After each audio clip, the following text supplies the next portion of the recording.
Hola, soy la profesora Nisrin Imbelarbi del Departamento de Lengua y Literatura Hispánicas de la Facultad de Letras y Ciencias Humanas de la Universidad Abdelmalek Saadi de Tetuán. Las sesiones versarán sobre la asignatura de Panorama de la Literatura 2 del semestre 4 y que tratará sobre el Renacimiento y el Barroco. En esta cuarta sesión realizaré una panorámica sobre el barroco español, autores y géneros literarios.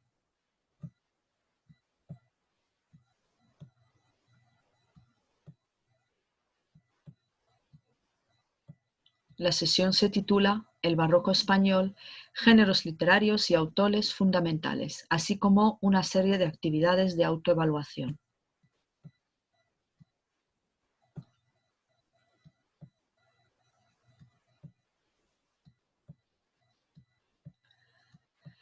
Los géneros del barroco.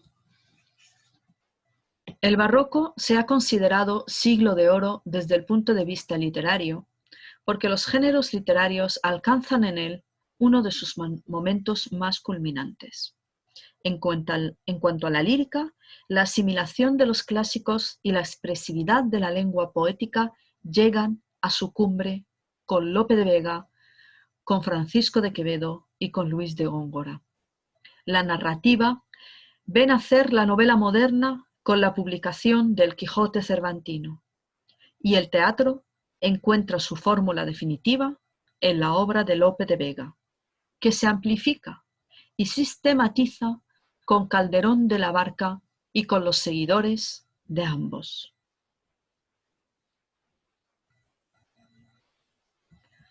Vamos a dar comienzo con el género de la lírica en este siglo XVII.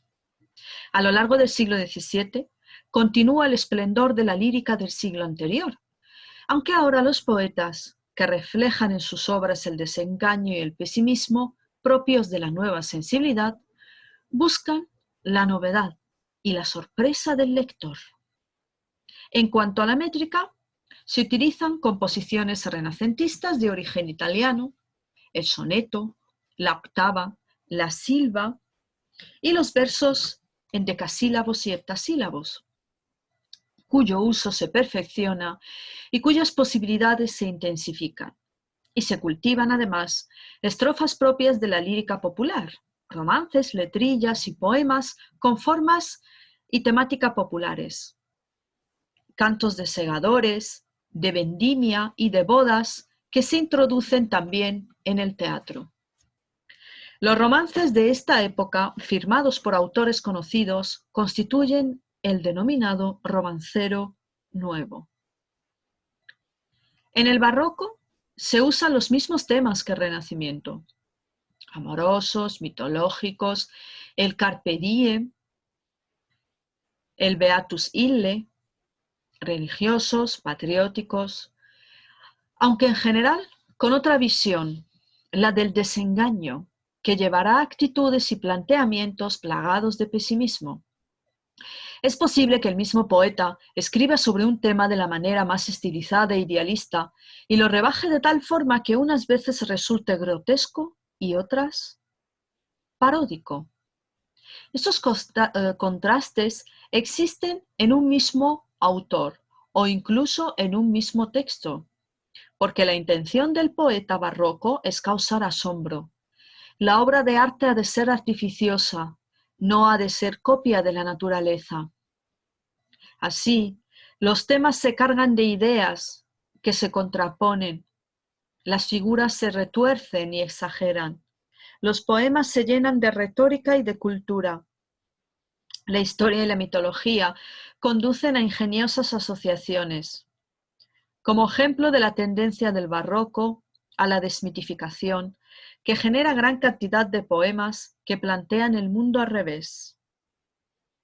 Lee esta visión del Tópicos de Beatus Ille que escribe Góngora en su letrilla Ándeme yo caliente y ríase la gente, en la que se unen el tratamiento burlesco y las referencias mitológicas que exigen cultura al lector para comprender su significado.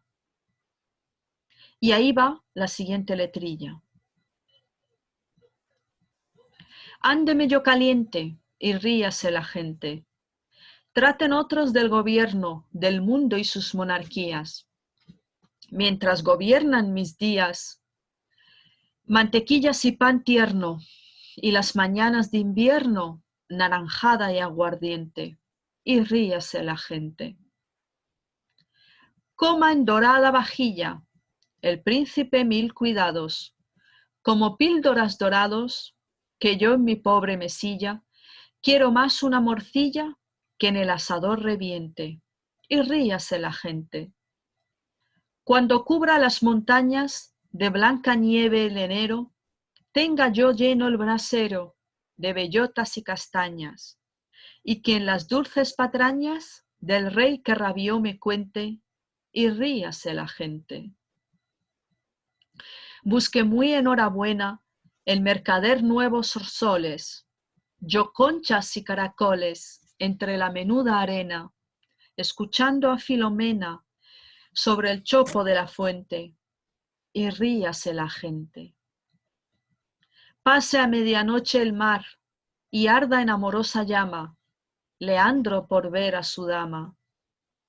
Que yo más quiero pasar del golfo de mi lagar la blanca o roja corriente, y ríase la gente. Pues amor es tan cruel que de Píramo y su amada hace tálamo una espada, do se junten ella y él, sea mi tisbe un pastel, y la espada sea mi diente, y ríase la gente. Letrilla de Luis de Góngora. En cuanto a los autores, pues vamos a estudiar a Luis de Góngora, a Lope de Vega y a Francisco de Quevedo. Luis de Góngora y Argote, cordobés, de familia noble, 1561-1627, poseyó una muy sólida cultura, inició la carrera eclesiástica, lo que no le impidió llevar en su juventud una vida disipada. Pronto escribe sus primeros poemas y adquiere fama como poeta, pero vive casi siempre de forma precaria. De hecho, murió lleno de deudas. Influyó notablemente en la generación de 1927, que adoptó su nombre por el año en el que murió el poeta. En su lírica observamos la doble mirada de la literatura barroca, la idealizada y entusiasta y la desengañada y escéptica. En ese sentido, Góngora somete los temas renacentistas a un proceso de estilización. Por un lado, su deseo de huida de la realidad se concreta en una exaltación de la misma a través de su idealización y de su embellecimiento, que supone al final el proceso de renovación iniciado por Garcilaso de la Vega en el Renacimiento, lo que en este es armonía, en Góngora es intensificación de elementos, y por otro, en una degradación de la realidad a través de la caricatura y de la burla. En su lenguaje poético, Góngora recoge, condensa e intensifica elementos cultos. Utiliza profusamente las figuras literarias, en particular el hipérbaton, y frecuentemente se apoya en la mitología. Todo ello contribuye a la oscuridad, que es característica de la poesía del autor cordobés.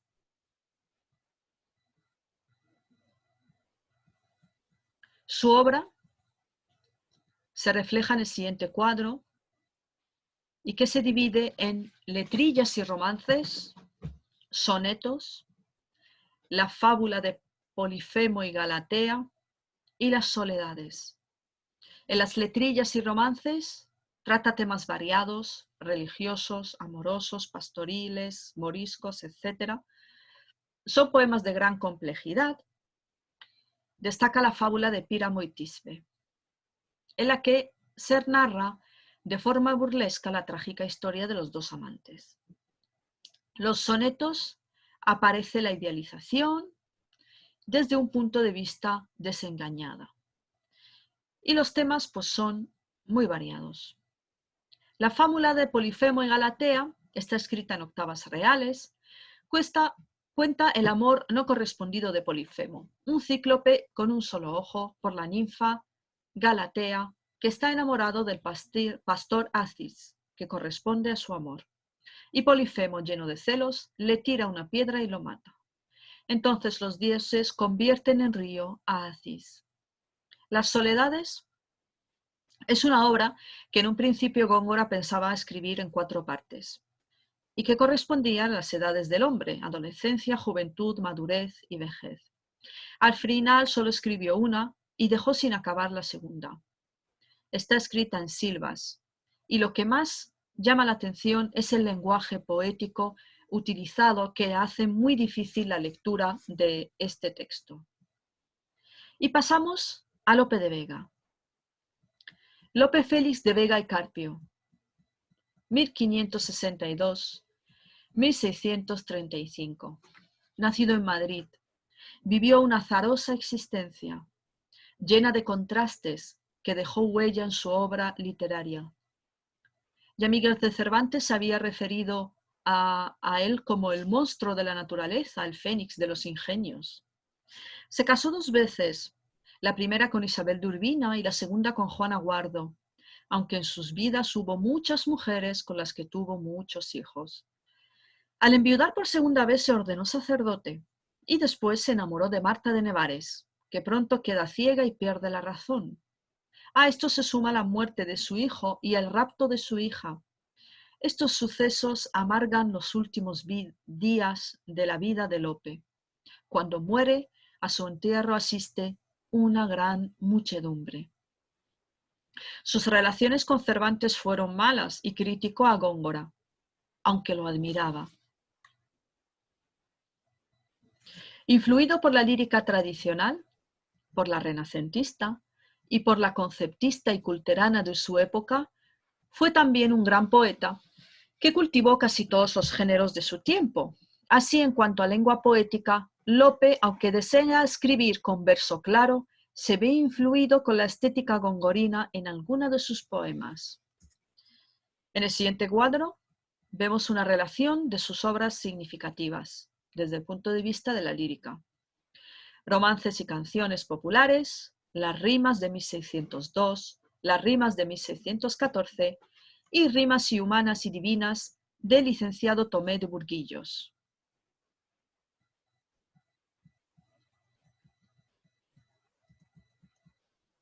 Y en tercer lugar, tenemos la figura del conceptista Francisco de Quevedo. En su obra poética domina el contraste, en ella se muestran actitudes moralistas, amorosas, satírico-burlescas o de circunstancias y se mezclan la degradación de lo bello y la elevación de lo vulgar. Francisco de Quevedo y Villegas, 1580-1645, nació de familia noble en Madrid, donde estudió con los jesuitas. Después estudió lenguas en Alcalá y Valladolid y recibió órdenes menores. Vuelto a Madrid, se dedicó a la política y la diplomacia. Viaja a Italia y participa en intrigas. A su vuelta es desterrado a Villanueva de los Infantes. Se ganó la enemistad del conde duque de Olivares.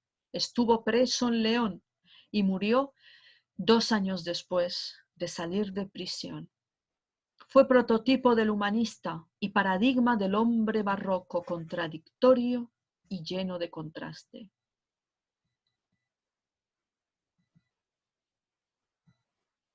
Su obra, además, se caracteriza por la actitud crítica y sarcástica, por el profundo pesimismo y el desengaño, por la condensación del lenguaje propia del conceptismo, por la innovación en el léxico y por las rupturas sintácticas. Su lengua poética utiliza juegos de palabras, paronomasias, antítesis, polisemias. Destacan sus sonetos, algunos de los cuales son los más logrados del siglo XVII. Por su contención, su mesura y la selección de vocablos adecuados a un contenido lleno de profundidad. Entre sus temas hay que señalar el amoroso y los de la muerte, el tiempo y el desengaño. Quevedo analiza los sentimientos amorosos de acuerdo con la ideología y el pesimismo barrocos, por medio de técnicas tomadas del Renacimiento y de la lírica cortesana y del petrarquismo, motivos luminosos, unión de contrarios, dualidades conceptuales. La muerte y el tiempo constituyen una de sus grandes preocupaciones. Como manifestación del desengaño barroco, el poeta, desazonado por la brevedad de la vida, siente el tiempo como causante de la rápida llegada de la muerte y de la decadencia que se manifiesta no solo en la persona, sino también en los objetos y en el mundo. El desengaño se plasma también en sus poemas satírico-burlescos, en los que a veces predomina el humor, érase un hombre a una nariz pegado, y la sátira, yo te untaré mis obras con tocino, la degradación del mito o el desencanto ante el paso del tiempo y las veleidades del género humano. La preocupación es la misma, cambia el punto de vista. Veámoslo.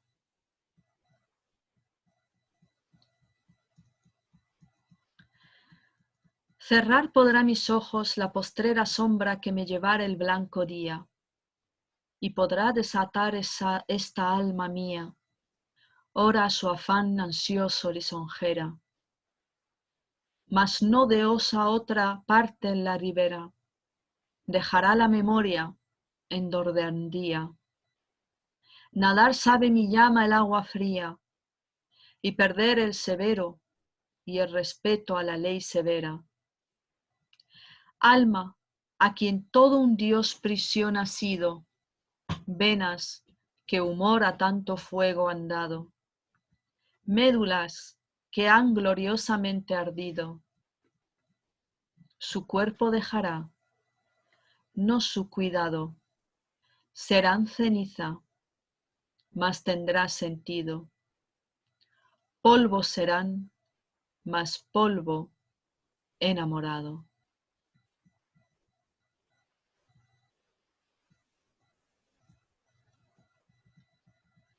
La lírica del barroco, recordemos, es una continuación de la renacentista en cuanto a formas, temas y estrofas, pero con un elemento nuevo, el desengaño.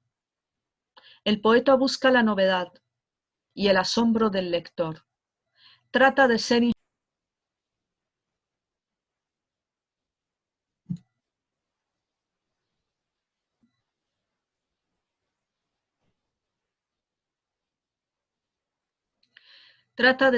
ingenioso y para ello busca la complicación formal. El culteranismo lo hará por medio de la intensificación de elementos culturales y mitológicos, y el conceptismo por medio de la sutileza. Los temas renacentistas se someterán a un doble proceso de degradación o de idealización, y se utilizarán versos y estrofas italianos tradicionales. Sobresalen tres grandes poetas. Góngora, creador de un estilo propio, el gongorismo, con una lengua poética personalísima y llena de exuberancia y colorido. Lope de Vega, que persigue una lengua llana, aunque se ve influido por Góngora y Quevedo. Continuador de la estética renacentista y petrarquista, y maestro del conceptismo, cuya lírica está llena de profundidad metafísica y de desengaño. A continuación, actividades de autoevaluación. Comenta la estructura y los aspectos lingüísticos del poema con el que iniciábamos la unidad, mientras por competir con tu cabello. La siguiente actividad indica quién es el yo poético, a quién se dirige, de qué tipo de texto se trata y analiza el contenido de este soneto satírico de Quevedo.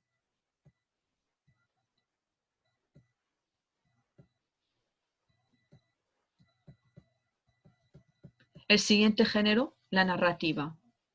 Narrativa y prosa de los siglos de oro, de Miguel de Cervantes a Baltasar de Gracián.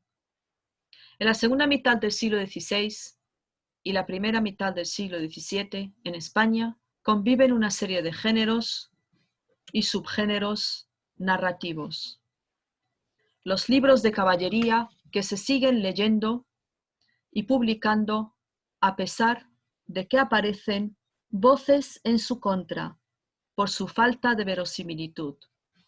Las novelas pastoriles, entre otras la Galatea de Cervantes de 1585 y la Arcadia de Lope de Vega de 1598. La novela morisca, las novelas bizantina y de aventuras.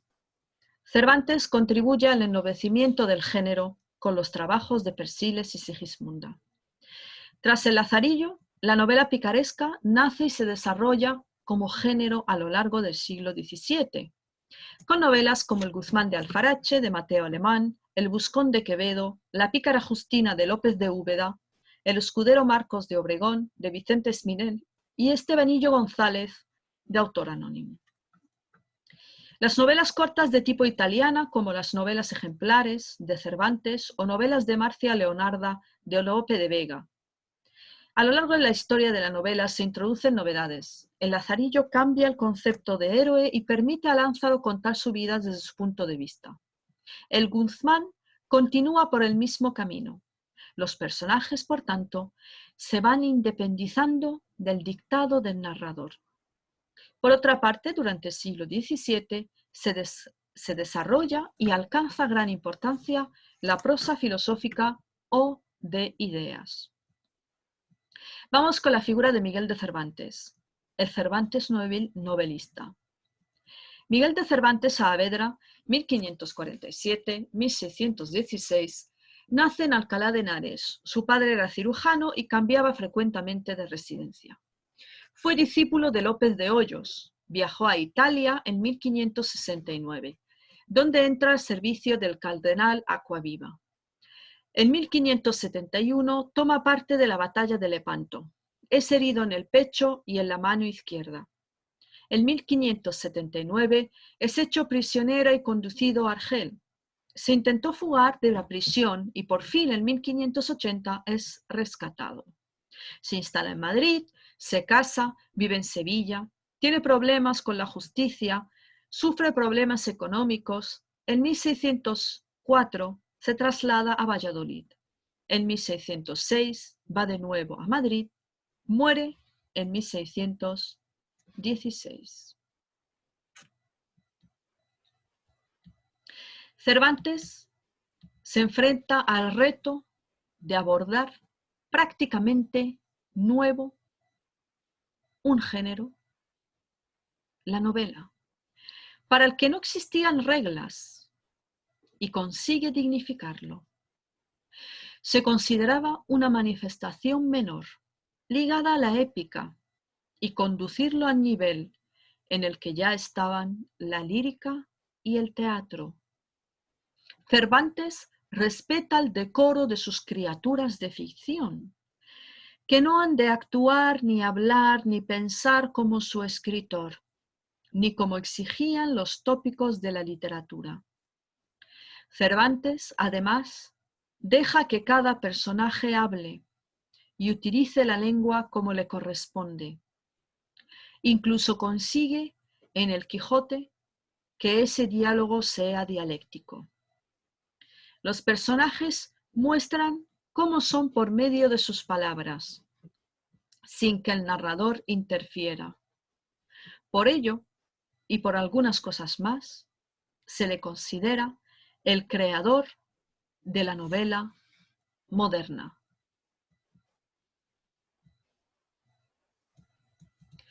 Obras narrativas. En el siguiente cuadro hay una selección de las obras narrativas de Miguel de Cervantes. La Galatea, género novela pastoril.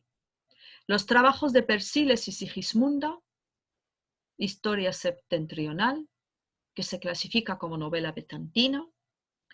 Las novelas ejemplares, novelas al estilo italiano, y El Quijote, Don Quijote de la Mancha, clasificada como novela moderna.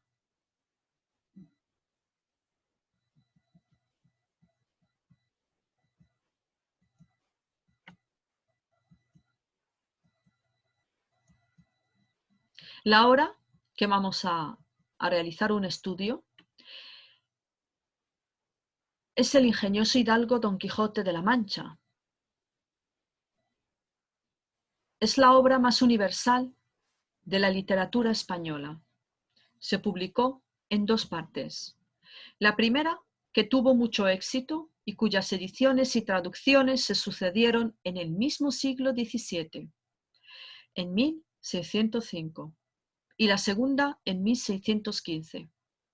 Esta se ve influida por el éxito de la primera parte y por la publicación del falso Quijote de Avellaneda, al que Cervantes ridiculiza en diversas ocasiones a partir del capítulo 59. Entre sus antecedentes se cuentan una obrita corta llamada El entremés de los romances, en la que un individuo se trastorna por leer romances. La traición del amor cortés. Don Quijote es el vasallo de Dulcinea, de quien procede la fuerza del caballero. Por eso Don Quijote es considerada como la mejor novela de amor escrita. Los libros de caballería. Cervantes organiza las aventuras de Don Quijote y Sancho, entre las que se intercalan las historias secundarias, como se hace en estas novelas, y parodia elementos de estos libros. Y las novelas de moda en su época, pastoril, morisca, picaresca, sentimental y de aventuras, que Cervantes incluye en su obra para dar amenidad y seguir el proyecto de unidad en la variedad de instruir deleitando. En cuanto a su estructura, las 2 partes en que se divide el Quijote repiten la misma estructura interna: salida de la aldea, aventuras, regreso a la aldea. En ellas se narran algunos meses de la vida de Don Quijote, hidalgo manchego que cree que la literatura es verdad y que por lo tanto lo son los libros de caballería, de los que es ávido lector, y de su crédulo vecino y escudero Sancho Panza, en su viaje de ida y vuelta desde La Mancha hasta Barcelona, al final del cual se produce la muerte del protagonista. Don Quijote pretende llevar la caballería andante a la España del siglo XVII para vivir como los caballeros literarios. Por ello se mezclan muchas aventuras, a veces divertidas, a veces tiernas, que se interrumpen en ocasiones, con la inserción de distintas historias secundarias, pastoriles, picarescas, sentimentales, moriscas o bizantinas. La primera parte, de 1605, va precedida de unos textos preliminares: la dedicatoria al duque de Béjar, el prólogo al desocupado lector y una serie de poemas burlescos dedicados por héroes de novelas de caballería, personajes del Quijote. Ya en el primer capítulo se describe al hidalgo que nace al mundo literario con 50 años y cuyo pasado nos es desconocido. Sabemos que lee libros de caballerías, a los que cree verdaderos, y que decide, de la noche a la mañana, hacerse caballero andante, limpia unas armas antiguas, llama a Rocinante a su caballo y busca una dama, Dulcinea del Toboso. Entre los capítulos 2 y 7 realiza la primera salida, confunde una venta con un castillo y es nombrado caballero por escarnio. Tras la aventura de Andrés, vuelve a casa con un vecino suyo, el cura y el barbero. El cura y el barbero queman los libros que consideran causantes de su locura. La segunda salida la constituyen los capítulos 7 al 50, 52. Sale con Sancho, su escudero, que lo acompaña con la esperanza de obtener una ínsula. A partir de este momento, el diálogo entre caballero y escudero marcará la obra. pasan por una serie de aventuras y llegan a Sierra Morena para que Don Quijote haga penitencia. El cura y el barbero salen a buscarlos. Confluyen en la venta de Juan Palomeque y allí se plantean y desarrollan historias secundarias, mientras otras tienen su desenlace. Vuelven Sancho y Don Quijote a la aldea, conducidos por el barbero. Esta narración central se corta con una serie de historias intercaladas que se corresponden con las novelas que se leían en la época. La historia de Grisóstomo y Marcelo, Cardenio y Lucinda, Dorotea y Don Fernando, el curioso impertinente, el capitán cautivo, la historia de Doña Clara y Don Luis, la historia de Leandro Eugenio. Todas estas historias intercaladas que aparecen en este cuadro pertenecen al primer Quijote, y en el que se detallan los capítulos, el tipo y el espacio. La segunda parte se inicia en 1615. Se inicia en casa. En ella transcurren los capítulos 1 al 7 y los personajes saben que se ha publicado ya la primera parte del Quijote. Aparece el bachiller Sansón Carrasco, lector y gran admirador de la misma. Los siguientes capítulos constituyen la tercera salida. Don Quijote y Sancho van hacia el Toboso a rendir pleitesía a Dulcinea. Tras una serie de aventuras, llegan en tierras de Aragón a casa de los duques, que les preparan toda una imaginería caballeresca. Y dentro de ella, Sancho es gobernador de la ínsula de Barataria. Dejan a los duques y cuando en el viaje hacia Zaragoza tropiezan con algunos personajes del Quijote de Avellaneda, Don Quijote decide ir a Barcelona para hacer más patente la falsedad de ese libro. En la playa de Barcelona, Don Quijote es vencido por el fingido caballero de la Blanca Luna, que realmente es Sansón Carrasco, y que le ordena volver a casa. El fracaso le produce enorme dolor, y a poco de su llegada, Don Quijote recupera el juicio y muere. Como sucede en la primera parte, esta narración central se corta con una serie de historias intercaladas. Como se ve, Cervantes proyecta esta parte, la de 1615, la fama de la primera y la creación del Quijote de Avellaneda. Don Quijote y Sancho son conscientes de su fama. Numerosos personajes de la segunda parte han leído ya la primera. Don Quijote va a Barcelona y no a Zaragoza, como el de Avellaneda. Personajes del Quijote de Avellaneda aparecen en la segunda parte.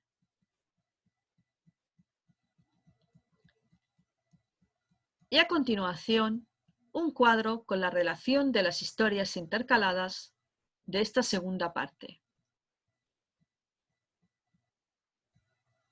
Basilio y Quiteria, las bodas de Camacho, los dos regidores, Doña Rodríguez, hijo de Diego de la Llana, Ricote, Claudia Jerónima y Ana Félix. Destacamos, pues, las historias moriscas de Ricote y de Ana Félix y que evidencian la presencia del mundo morisco, del mundo árabe, de la figura de lo otro en Don Quijote de la Mancha, la presencia del mundo musulmán en Miguel de Cervantes.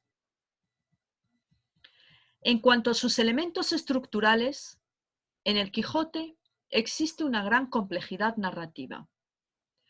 Por un lado, existe un narrador principal, omnisciente, que a veces hace referencia a sí mismo en primera persona. A partir del capítulo 9 aparecen otros autores ficticios. El historiador, nada más y nada menos, árabe, Cide Hamete Benengeli, autor del manuscrito con la historia de Don Quijote, encontrado en Toledo por el primer narrador y el morisco aljamiado traductor del mismo. Cervantes se convierte en el primer escritor en comprar su libro.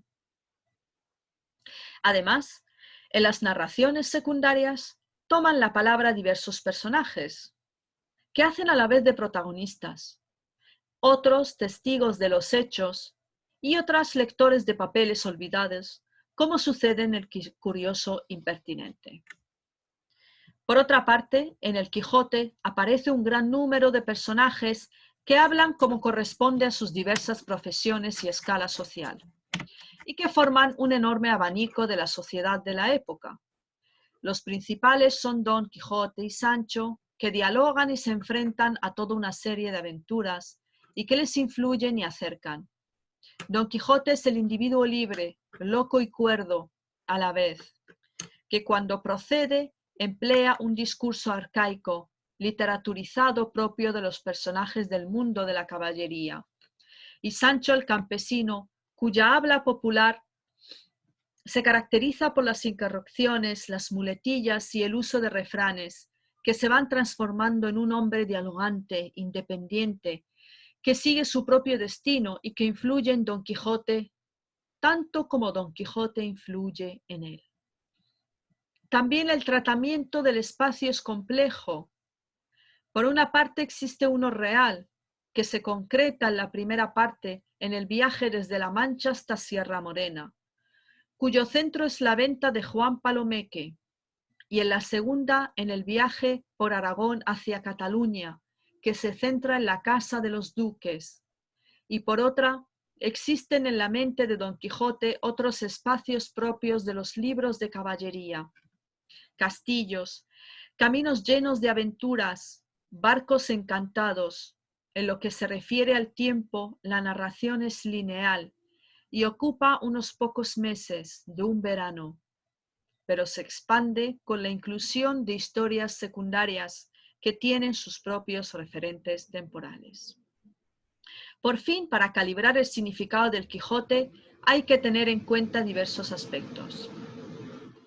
Aunque en 1600 no existía conciencia de realismo, el Quijote consiste en dar impresión de realidad mediante la aparición de lo cotidiano y de las necesidades corporales propias de los seres humanos.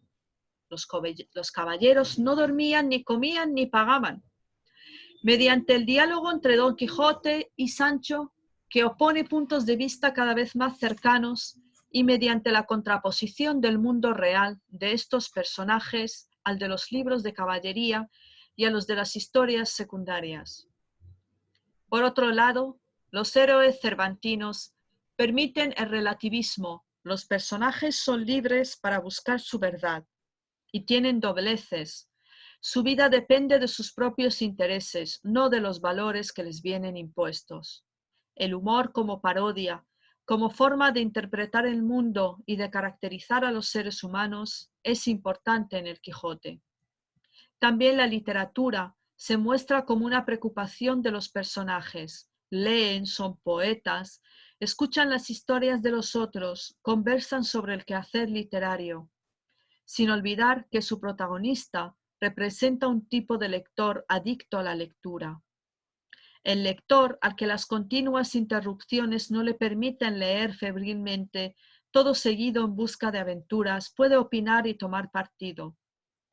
Tú, lector, pues eres prudente, juzga lo que te pareciere, que yo no debo ni puedo más. La libertad de las criaturas cervantinas alcanza a sus lectores. Cervantes, por tanto, no solamente es el creador de la novela moderna, es el creador del lector moderno.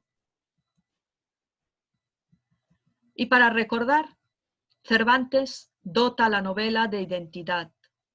Continúa el camino iniciado por el Lazarillo, de dar libertad al personaje. La dignifica como género por su empleo del diálogo, por la comprensión con los seres humanos, por su interés en enseñar deleitando. Escribe una novela pastoril, La Galatea, una novela bizantina, los trabajos de Persíles y Sigismunda, las novelas ejemplares. Su obra más importante es El Quijote, dividida en dos partes. En él se narran las aventuras de un hidalgo, convencido de que la literatura, en particular la de los libros de caballería, es verdad, que en compañía de su escudero Sancho Panza pretende llevar la caballería andante a la España de su siglo. La línea argumental de sus aventuras se corta con la inclusión de historias secundarias que la dotan de amenidad, además de permitir a Cervantes crear un panorama histórico y literario de su época. Por este libro se considera Cervantes creador de la novela y del lector modernos. Como actividades, compara el nacimiento a la vida literaria de Don Quijote con el de los protagonistas de los libros de caballerías. En el Quijote, además de narraciones intercaladas, también hay textos de otra naturaleza, discursos, poemas, exposiciones sobre diversos temas. Uno de estos, al que conoce como el discurso de la Edad de Oro, supone el comienzo de la primera historia secundaria, la de Marcela y Grisóstomo. Léelo, resúmelo, indica sus ideas esenciales y razona de qué tipo de texto se trata.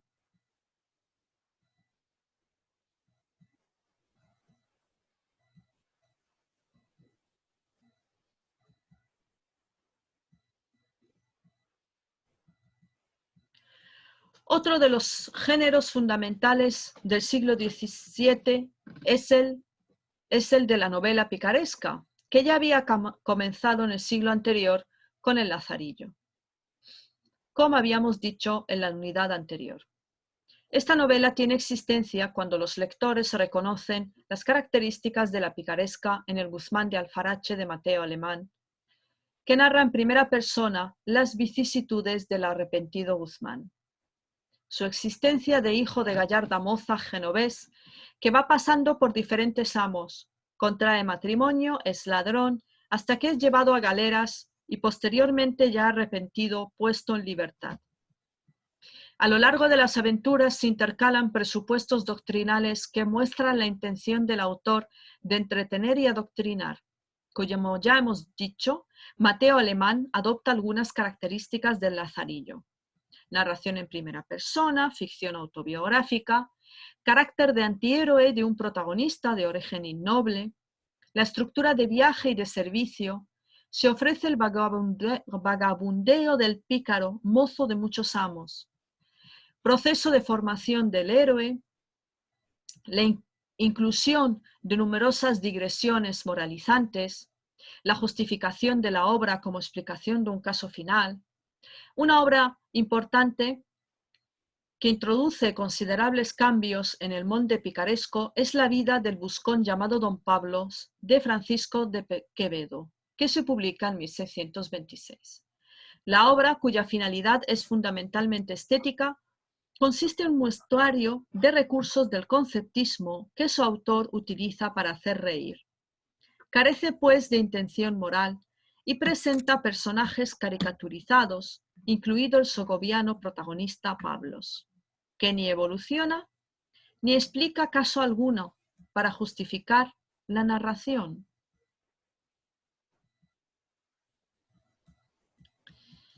La prosa narrativa más desarrollada para recordar en el siglo XVII es la picaresca, y en ella destacan el Guzmán de Alfarache de Mateo Alemán, que se considera la consolidación del género, y el Buscón de Quevedo, que sirve de pretexto a su autor para realizar un alarde artístico. La siguiente actividad dice lo siguiente: lee la siguiente dedicatoria al lector del Buscón de Quevedo y contesta a estas cuestiones. ¿Qué intención tiene el autor al escribir el texto? ¿Qué obtendrá el lector con el libro?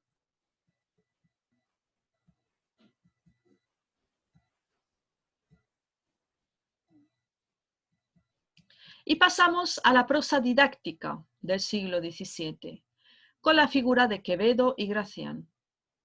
Es habitual en el barroco el cultivo de la prosa de ideas, filosofía, historia, moral, estética. Se tratan con recursos propios del conceptismo.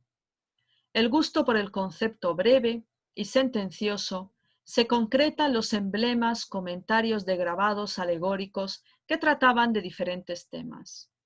Además, continúa el interés por la lengua, como lo demuestran las obras de los humanistas Gonzalo Correas, autor de la ortografía castellana, y Sebastián de Covarrubias, del Tesoro de la Lengua Castellana. Los dos grandes escritos y escritores dedicados a la prosa de ideas son Francisco de Quevedo y Baltasar Gracián.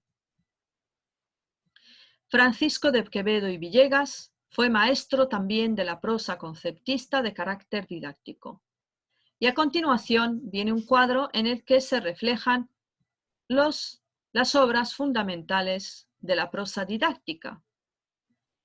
Política de Dios, Gobierno de Cristo y Tiranía de Satanás, Cartas del Caballero de la Tenaza, Los Sueños, La Hora de Todos y La Fortuna con Seso, estas últimas de carácter satírico.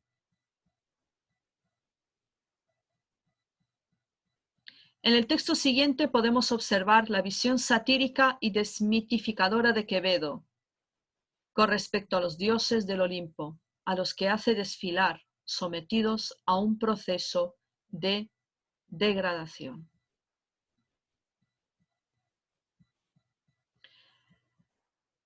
Baltasar Gracián, 1601-1658, nació en Belmonte, Calatayud, fue jesuita, profesor y poseyó una gran cultura. Sus escritos le causaron graves problemas con su orden religiosa, y estos constante amargura. Sus superiores, que lo sancionaron constantemente, llegaron a prohibirle escribir. Trasladado a Tarragona, muere allí. En su prosa, extremadamente conceptista, se muestran los recursos propios de esta tendencia. El gusto por el juego intelectual de ideas y de palabras, el rechazo de lo vulgar, la obsesión por el ingenio y la originalidad, y la obsesión por atraer al lector por medio de enigmas y alegorías. Todo ello hace que su literatura sea complicada. Es muy densa, llena de ideas.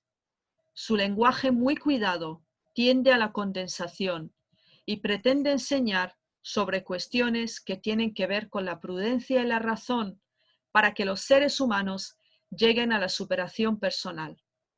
Pesimista, considera que el hombre es débil y miserable y por medio de sus escritos pretende proporcionarle recursos para valerse ante la malicia de los demás.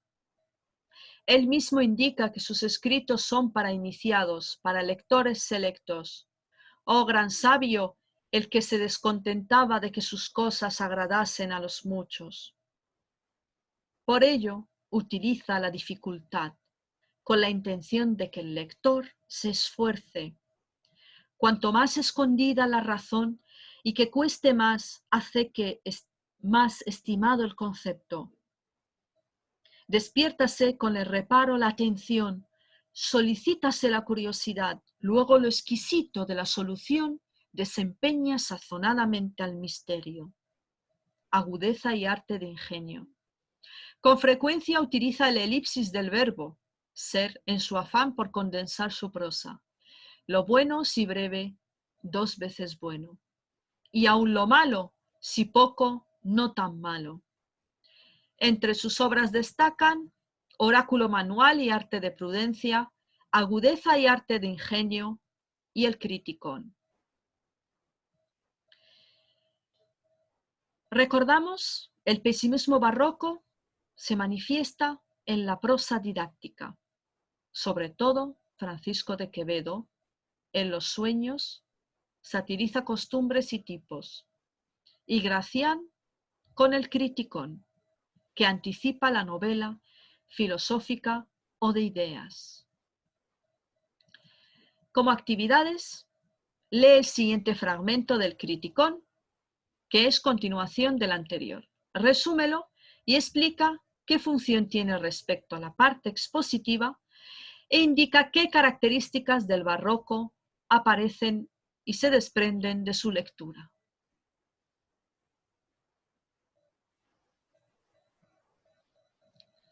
Y para terminar, el tercer género, el teatro.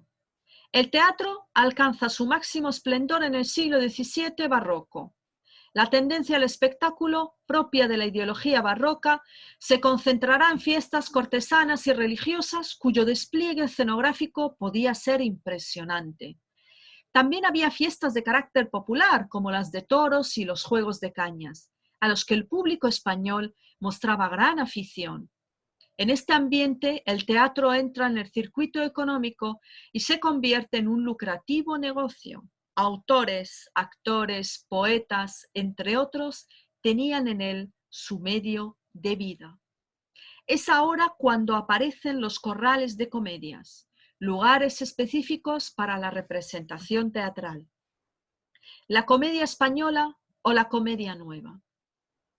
El término comedia sirve para denominar a todas las obras teatrales que se representaban en los corrales, fueran comedias propiamente dicha, tragedias, tragicomedias o dramas. Los textos responden a la fórmula renovadora establecida por el Fénix de los ingenios Lope de Vega, que sedujo a los espectadores como nadie lo había hecho y que fue desarrollada a lo largo del siglo por la obra de otros escritores, entre los que destacamos Calderón de la Barca. Lope la fijó en su arte nuevo de hacer comedias y se basa en los postulados siguientes. Ruptura de las tres unidades clásicas de lugar, tiempo y acción. Mezcla de elementos trágicos y cómicos. Reducción a 3 de los 5 actos del teatro clásico. El decoro poético, es decir, adaptación del modo de ser y del lenguaje de cada personaje, a su carácter y condición social. Uso del verso como única forma de expresión. Inclusión de elementos líricos. Los personajes de la comedia forman una larga galería de figuras. El rey y el poderoso, el caballero y el villano, la pareja famosa, el galán y la dama, el gracioso, y su versión femenina es la criada. Los asuntos de la comedia proceden de varias fuentes: la tradición, la historia sagrada antigua, extranjera, española, la religión, la Biblia, la vida de santos, la mitología y muchos temas, entre los que destacamos el amoroso y sobre todo la honra. Los dos grandes dramaturgos españoles del siglo de oro son Lope de Vega y Calderón de la Barca. Lope de Vega es el creador de la comedia española. Él estableció que la finalidad del arte dramático era dar gusto al público. Fue además teorizador de sus propias innovaciones. Escritor fecundísimo, fue llamado Fénix de los ingenios, monstruo de la naturaleza por la cantidad de comedias que escribió, de asunto variado, que hacían muy difícil su clasificación. Sin embargo, aquí aparece un cuadro en el que se clasifican en comedias de enredo y costumbres, comedias de historia y leyendas españolas, tragicomedias o piezas cortas.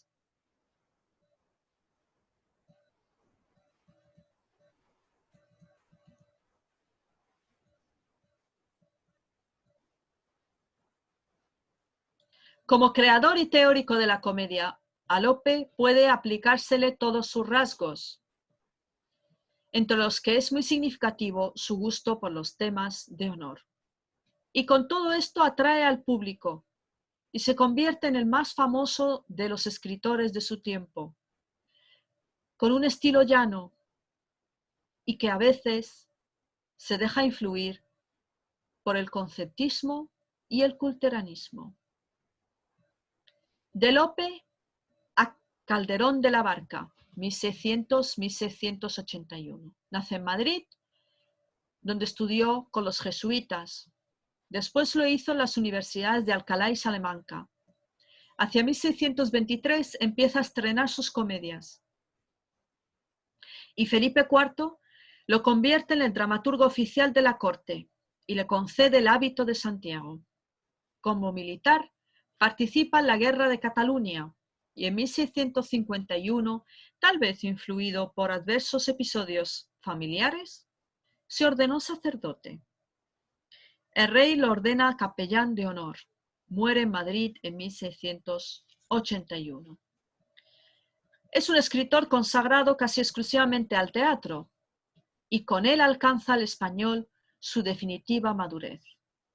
En su obra hay dos tendencias: obras de orientación realista y costumbrista del teatro de Lope de Vega, representada por sus comedias de capa y espada, y las de aquellas en las que aparecen aspectos simbólicos, religiosos y fantásticos.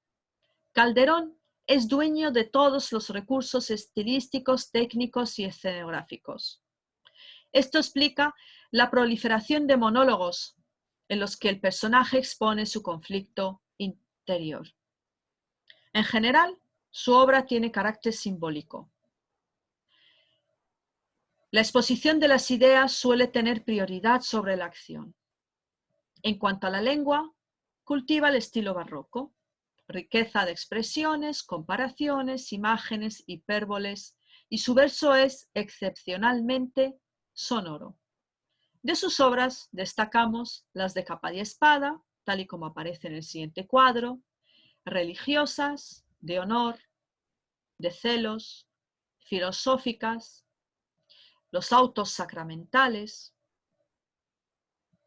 Recordemos que el teatro alcanza su máximo esplendor en el barroco, cuando aparecen los corrales de comedias, a los que asistía el público de todas las clases sociales. Los grandes dramaturgos españoles del siglo de oro son Lope de Vega y Pedro Calderón de la Barca, y al que les siguen a Lope de Vega, Guillén de Castro, Tirso de Molina y Juan Ruiz de Alarcón.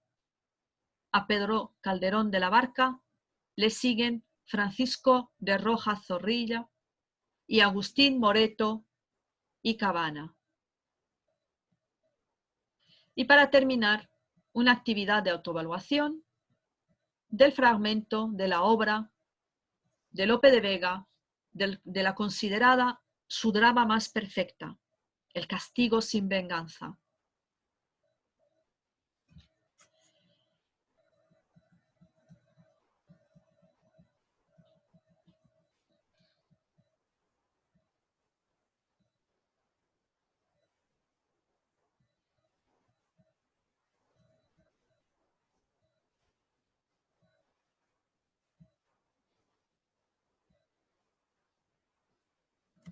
Muchas gracias.